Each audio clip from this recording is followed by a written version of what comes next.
Алланың сіздерге сәлемі болсын. Қалдарыңыз қалай? Ұзақтау қылып айттым оқиғаны. Сіздер лайк басып, коммент қалдырып, бір әріп болса да қалдырып кетіңіздер, көп адам тыңдауына себеп болыңыздар иншалла. Алла өмірлеріңізге береке берсін. Күндер өтіп жатты. Бала Мұхаммед, Алланың оған игілігімен сәлем болсын, 10-ға толады. Көкесінің күнде шашап келетінін көріп, қалай көмектессем екен деп ойлайды ғой. Енді балалары көп үйінде. Күнде кешке келіп шаршайды, қиналып, сөйтіп оны көреді. Мен қолымнан не келеді? Қалай мен бұл кісіге көмектессем? Сөйтіп ойлайды ғой, неге мен мына қойларды өзім бақпасқа? Өйткені қойларға пұл төлеп бақтырады ғой қойшыға. Оданша мен өзім бағайын сол қойды дейді да. Көкесіне айтады, көкесі қарсы болады. Сөйтіп оны көндірген соң жеңгесі қарсы болады. Жеңгесі айтады ғой оған, сен кішкентайсың әлі, басынан күн өтеді деген соң өйтіп бүйтіп екеуін көндіреді ғой.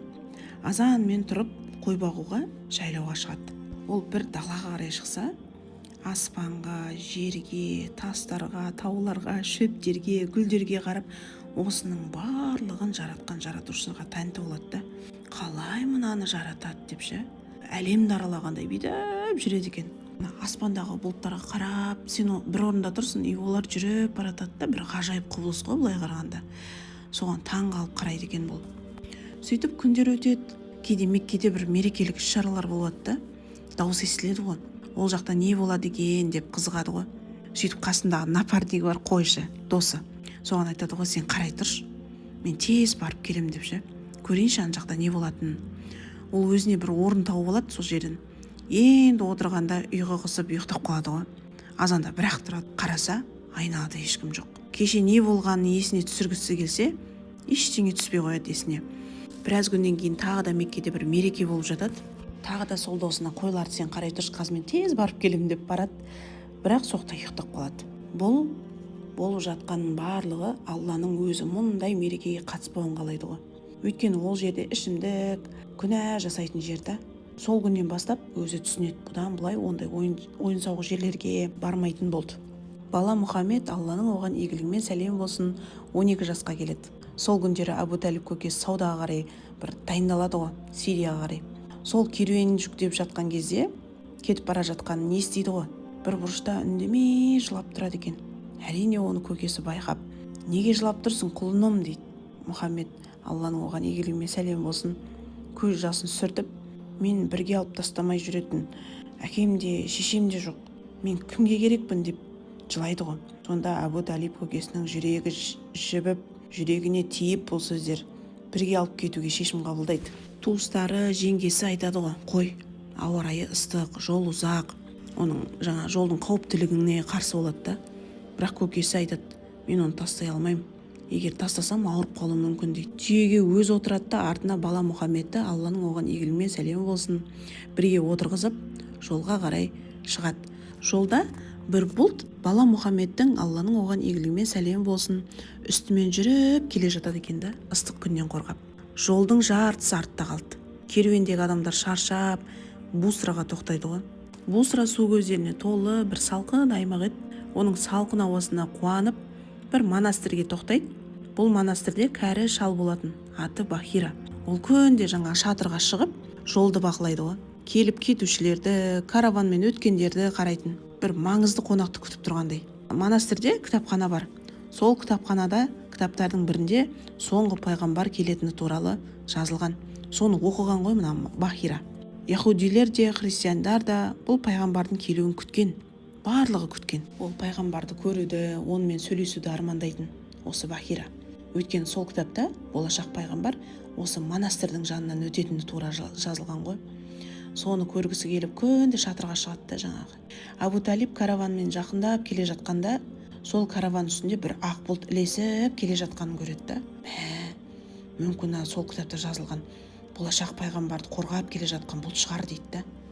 Жүрегі дүрсілдеп кетеді ғой. Караван тоқтап, лагерь құрып, түйелерін суғарып, демала бергенде Бахира жүгіріп келеді да, мен сендерді кешкі асқа шақырам дейді. Ол бұрын сонды бүйтіп шақырмайтын. Сөйтіп шақыруын қабылдап, оның үйіне келеді ғой. Сөйтіп Бахира оларды ақырын қарап, ішінен зерттеп, бірақ ойлағанын таба алмайды. Мүмкін мен қателескен шығармын деп, жаңағы шатырға қайтадан шығып қарайды ғой. Қараса жаңағы бұлт караванның үстінде тұр әлі. Ол бірден шатырдан төмен түсіп, жаңа қонақтарға жүгіріп, араларыңа тамаққа келмегендер бар ма дейді да. Жоқ, біз барлығымыз келдік, бірақ каравандағы заттарды қарап қалу үшін ол баланы қалдырып кеткенбіз дейді да. Мен оны да кешкі асқа шақырамын дейді. Сөйтіп бала Мұхаммед, Алланың оған игілігі мен сәлемі болсын, кіріп келгенде ол көрсеткен жерге отырып тамақ іше бастайды ғой. Оны қарап, бақылап отырады Бахира. Я дейді ішімен, мына бала тура кітапта айтылғандай ғой деп. Сөйтіп Бахира сұрақ қоя бастайды.